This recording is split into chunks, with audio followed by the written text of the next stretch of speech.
ஸ்ரீமதே ராமானுஜாய.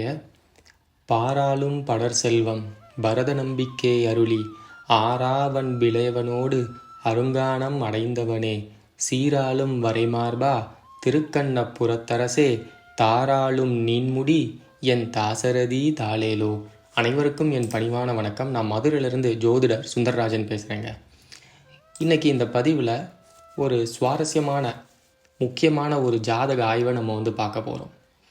ஒரு 20 வயது மதிக்கத்தக்க ஒரு ஜாதகர் தான் ஆசைப்பட்டார் அப்படிங்கிறதுக்காக அவருடைய தந்தை இருசக்கர வாகனத்தை வாங்கி கொடுத்து அதனால் அந்த ஜாதகர் ஒரு விபத்தை சந்திக்க நேரிட்டுச்சு. அது எவ்வாறு நடந்தது, அதுக்கு ஜோதிட ரீதியான ஆய்வுகள் என்ன, தசாபுத்தி ரீதியான ஆய்வுகள் என்ன, அந்த ஒரு விஷயத்தை இந்த பதிவில் நம்ம விளக்கமாக பார்க்க போகிறோம். அப்போ பாருங்கள், உங்கள் ஸ்க்ரீனில் ஒரு உதாரண ஜாதகம் காட்டப்படும். அப்போ இந்த ஜாதகர் பார்த்திங்கன்னா 20 வயசு இந்த ஜாதகருக்கு ஆகுது. இந்த ஜாதகர் பிறந்த தேதியாக 26/10/2004. இவருடைய பிறந்த நட்சத்திரம் ரேவதி நட்சத்திரம், மீன ராசி, மிதுன லக்னத்தில் ஜாதகர் பிறந்திருக்கார்.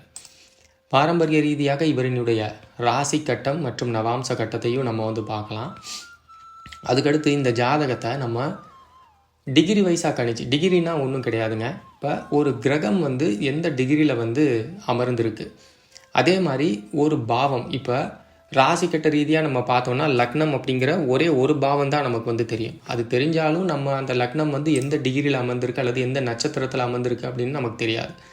அதுக்கடுத்து இந்த லக்னம் மட்டும் கிடையாதுங்க, லக்னத்திலிருந்து தொடங்கி 12 பாவங்கள் இருக்குது. அப்போ ஒவ்வொரு பாவமும் பார்த்திங்கன்னா ஒரு டிகிரி, ஒரு டிகிரிங்கிறது ஒரு நட்சத்திரம். அப்போ அந்த டிகிரி எந்த நட்சத்திரத்தில் இருக்குது, அது சார்ந்து எந்த உபநட்சத்திரத்தில் இருக்குது, அதன் வேறுபாடுகள் நமக்கு தெரிஞ்சாதான் ஒரு ஜாதகத்தினுடைய துல்லியத்தன்மை அல்லது ஒரு ஜாதகத்தினுடைய தனித்துவம் அப்படிங்கிறது நமக்கு தெரிய வரும். லக்னம் மிதுன லக்னம் தான். ஆனால் அந்த மிதுன லக்னத்தில் அதே நேரத்தில் பார்த்திங்கன்னா நிறையா குழந்தைகள் பிறந்திருக்கு. அப்போ எல்லாருக்கும் ஒரே பலனா அப்படிங்கிறது கிடையாது ஆக்சுவலாக. ஏன்னா இறைவன் ஒரே மாதிரி ஒரு விஷயத்தை படைக்க மாட்டார். இது எல்லாருக்கும் தெரிஞ்ச விஷயந்தான். சரி, இப்போ இந்த ஜாதகத்தை நம்ம டிகிரி வைஸாக கணிச்சு கேபி உயர்கணித சார ஜோதிட முறையில் உபநட்சத்திரத்தின் கோட்பாடின் அடிப்படையில் கிரக தொடர்புகள், அதே சமயத்தில் 12 பாவத்துக்கு உண்டான நின்ற நட்சத்திரம் உபநட்சத்திரம் ரீதியாக இயக்கக்கூடிய பாவங்களை நம்ம பார்க்குறோம். அப்படி பார்க்கும்போது முதல்ல இந்த ஜாதகரினுடைய இந்த விவரத்தை நான் சொல்லிடுறேன். அப்போ இந்த ஜாதகரினுடைய தந்தை நம்மக்கிட்ட ஒரு 10 நாள் முன்னாடி ஜாதகம் பார்க்க வந்தார். முதல்ல தன்னுடைய ஜாதகத்தை பார்த்துக்கிட்டாரு. அதுக்கடுத்து தன்னுடைய பையனினுடைய ஜாதகத்தை நம்மகிட்ட பார்த்தாரு. அப்போ இந்த ஜாதகர், அதாவது இந்த ஜாதகரினுடைய தந்தை என்ன கேட்டாருன்னா, சார் பையன் இந்த மாதிரி ஒரு வண்டி கேட்குறான், அதை அதாவது இருசக்கர வாகனம் வாங்கி கொடு அப்படின்னு சொல்லி கேட்குறான். ஸோ அதை வாங்கி கொடுக்கலாமா அப்படின்னு கேட்டார்.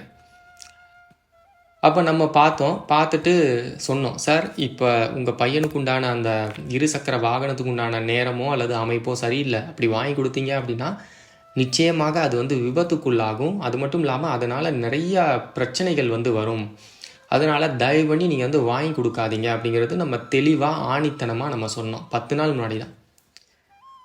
எல்லாத்தையும் கேட்டுட்டு சரின்னு சொல்லி போயிட்டார். அதுக்கடுத்து பார்த்தீங்கன்னா தன்னுடைய மகனினுடைய ஒரு வற்புறுத்தலுக்கு இணங்கி இந்த தந்தையும் பார்த்திங்கன்னா அவருக்கு தான் கேட்ட ஒரு இந்த விரைவாக செல்லக்கூடியதான இருசக்கர வாகனத்தை தந்தை பையனுக்கு வாங்கி கொடுத்துட்டாரு. அதனால் பார்த்திங்கன்னா இந்த பையன் ரொம்ப ஸ்பீடாக ஓட்டிட்டு ஒரு ஆக்சிடெண்ட் ஆயிடுச்சு. ஆக்சிடெண்ட் ஆகி வண்டிக்கு பார்த்திங்கன்னா ஒரு பெரிய சேதாரம். அதே சமயத்தில் பையனுக்கும் நல்ல ஒரு அடி. இப்போ ஹாஸ்பிட்டலில் தான் இருக்காப்புல. அதே மாதிரி எதிர்த்த வந்த ஆளுக்கும் நல்ல ஒரு அடி ஆக்சுவலாக. அதனால் நிறையா பிரச்சனைகள் இப்போ இந்த குடும்பத்தில் நடந்துக்கிட்டு இருக்கு ஆக்சுவலாக. சரி, இது எவ்வாறு நடந்தது, அதே மாதிரி நான் எதுக்கு வண்டி வாகனம் வேண்டாம் அப்படிங்கிற மாதிரி நான் சொன்னேன். இப்போ அதுக்குண்டான ஆய்வை நம்ம இப்போ பார்க்கலாம். இப்போ பாருங்கள், இந்த ஜாதகம் நம்மகிட்ட கொடுத்தோடனே இப்போ என்ன திசை நடக்குது அப்படிங்கிற மாதிரி நம்ம பார்த்தோம். இப்போ என்ன திசை நடக்குது பாருங்கள். இந்த ஜாதகத்தில் இப்போ பார்த்தீங்கன்னா சுக்கிர திசை போயிட்டுருக்கு சார். அப்போ சுக்கிரன் பார்த்துக்கிட்டிங்க அப்படின்னா 3 மற்றும் 12ஆம் பாவங்களுக்கு உபநட்சத்திர அதிபதியாக நின்ற நட்சத்திரம் சூரியனாக வர்றாரு. அப்போ இந்த வண்டி வாகனம் வேகமாக போகிறது இது பூராமே பார்த்தீங்கன்னா அந்த சுக்கிரனினுடைய ஒரு காரகத்துவம். இந்த வேகமாக செல்வது அப்படிங்கிறது 3ஆம் பாவத்தினுடைய ஒரு காரகத்துவம் ஆக்சுவலாக. இந்த 12 அப்படிங்கிறது லக்னத்தினுடைய ஒரு தோல்வி. அது மட்டும் இல்லாமல் 12ஆம் பாவம் அப்படிங்கிறது மருத்துவமனையை வந்து குறிக்கும். அப்போ ஜாதகர் பார்த்திங்கன்னா ஏதோ ஒரு பிரச்சனையில் மருத்துவமனையில் போய் ஒரு சிகிச்சை எடுக்கக்கூடியதான நேரத்தை வந்து நமக்கு தெளிவாக காட்டுது. சுக்கிரன் அப்படிங்கிறனால நம்ம வந்து வண்டி வாகனம் இது மாதிரியான விஷயத்தை நம்ம வந்து எடுக்கலாம். அது சுக்கிரன் பெண்கள் சம்மந்தமான விஷயத்தையும் நம்ம வந்து குறிக்கும். ஆனால் கேள்வி என்னங்க, வண்டி சம்மந்தமான கேள்வி அப்படிங்கிறனால அது கேள்வி தகுந்தாப்பில் நம்ம வந்து இங்கே கிரக காரகத்துவத்தை நம்ம வந்து எடுத்துக்கலாம். அப்போ சுக்கிரன் அப்படிங்கிறது வண்டி வாகனம் சம்மந்தமான கேள்வி அப்படிங்கிறனால இப்போ இந்த சுக்கிர திசை அப்படிங்கிறது ஜாதகருக்கு சுத்தமாக சரியில்லை. கண்டிப்பாக வண்டி எடுத்தார் அப்படின்னா நிச்சயமாக அது ஆக்சிடெண்ட்டில் தான் முடியும். சரி, இப்போ அந்த திசை ஃபுல்லாகவே அப்படி நடக்குமா அப்படின்னு கேட்டால், முதல்ல இந்த திசாநாத நின்ற நட்சத்திரம் என்ன? சூரியன். அப்போ சூரியன் அப்படிங்கிற அந்த கிரகம் வந்து இந்த விபத்து சம்பவத்துக்கு வந்து சப்போர்ட் பண்ணுதா அப்படின்னு பார்க்கணும். அப்போ சூரியன் இயக்கக்கூடிய பாவங்கள் பார்த்துக்கிட்டிங்க அப்படின்னா 4, 8, 12ஆம் பாவத்தை வந்து சூரியன் வந்து இயக்குறாரு. இந்த 4, 8 அப்படின்னு வந்தாலே நிச்சயமாக அங்கே வந்து ஒரு விபத்து அப்படிங்கிறது நமக்கு தெளிவாக தெரியுதுங்க. ஏன்னா 4 அப்படிங்கிறது தான் வண்டி வாகனம், அதுதான் இந்த 4ஆம் பாவம். இந்த 8 அப்படிங்கிறது ஒரு சிக்கல், விபத்து, பிரச்சனை அப்படின்னு அர்த்தம். அப்போ இந்த அதாவது இந்த சுக்கிரன் நின்ற நட்சத்திரம் சூரியனாக இருந்து அது 4, 8, 12 காட்டுறனால ஜாதகர் வந்து வண்டி எடுத்தார் அப்படின்னா ஆக்சிடென்ட் ஆகி 12 அப்படிங்கிறது மருத்துவமனையை காட்டுது. அதுக்கடுத்து அதை தொடர்ந்து வரக்கூடியதான உப நட்சத்திரம் சனி 2, 8ஆம் பாவத்தை காட்டுறாரு. அப்போ நட்சத்திரமான சூரியன் இயக்கக்கூடிய பாவங்களை வளர்க்கக்கூடிய அமைப்பில் தான் இந்த சனி பகவான் தன்னுடைய பாவங்களை வந்து வச்சிருக்காரு அப்படின்னு தெரியுது நமக்கு. அப்போ இந்த சுக்கிர திசை பாருங்கள், இந்த ஜாதகருக்கு பெரிய லெவலில் சிறப்பில்லாத ஒரு திசையாக தான் அமையுது. சரி, இப்போ ஜாதகர் வந்து நம்மகிட்ட வந்த நேரத்தில் சுக்கிர திசையில் சூரியனோட புத்தி வந்து போயிட்டுருக்கு. அப்போ சூரியன் பாருங்கள், இந்த புத்திநாதனான சூரியன் வந்து 4, 8, 12க்கு ஸ்டார் லார்டாக வர்றாரு. அது நின்ற நட்சத்திரம் ராகு, அதுக்கடுத்து உப நட்சத்திரமாக குரு வரும். இயக்கக்கூடிய பாவங்களும் பார்த்தீங்கன்னா 1, 4, 7, 10 கிட்டத்தட்ட இது இந்த திசாநாதனுக்கு சப்போர்ட் பண்ணக்கூடியதான ஒரு அமைப்பில் தான் இருக்குது. அது மட்டும் இல்லாமல் திசாநாதனே இந்த புத்திநாதனான சூரியனுடைய சாரத்தில் தான் இருக்கார். அப்போ இந்த திசையில் இந்த புத்தியில் நிச்சயமாக ஒரு சம்பவம் வந்து நடக்க போகுது அப்படின்னு நான் தீர்மானமாக நான் எடுத்துட்டேன். என்ன அந்தரம் சார்?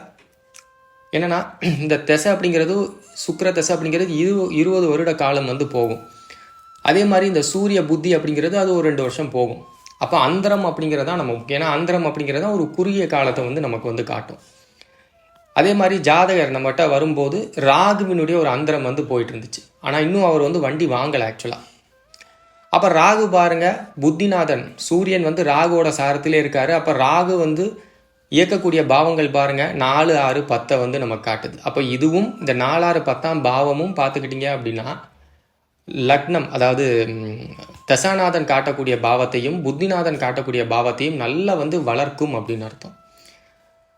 அப்போ இந்த காலகட்டத்தில் இந்த சுக்கிர திசையில் சூரியனோட புத்தியில் ராகுவோட அந்தரத்தில் இந்த ஜாதகர் ஒரு வண்டி வாங்கினாரு, இல்லைனா வண்டி ஓட்டினாரு அப்படின்னா நிச்சயமாக அது பிரச்சனையில் தான் முடியும், விபத்தில் தான் முடியும் அப்படின்னு.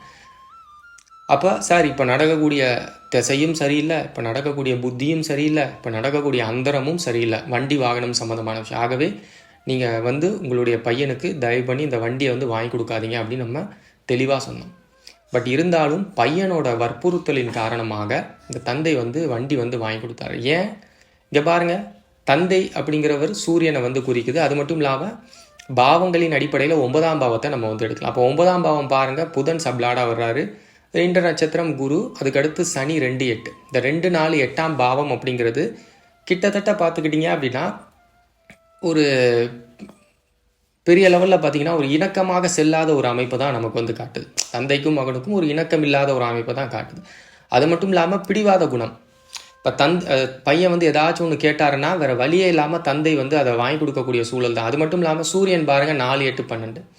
இப்போ தந்தை வந்து ஒரு இக்கட்டான ஒரு சூழலில் பையனுக்கு ஏதாச்சும் இந்த மாதிரியான ஒரு விஷயத்தை வந்து வாங்கி கொடுத்தாரு அப்படின்னா நிச்சயமாக அது பிரச்சனையில் தான் முடியும்.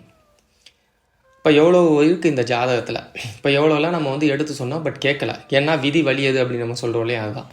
இப்போ கேட்காம வண்டி வாங்கி கொடுத்துட்டாரு. அதே ராகு புத்தியிலே வண்டி வாங்கி கொடுத்து ஒரு 10, 12 நாள்லேயே பார்த்தீங்கன்னா ஆக்சிடெண்ட் ஆயிடுச்சு. இப்போ ஜாதகர் வந்து ஹாஸ்பிட்டலில் இருக்கார், வண்டிக்கு பெரிய சேதாரம், அதே மாதிரி எதிர்த்து வந்த ஆளுக்கும் பெரிய சேதாரம் ஆக்சுவலாக.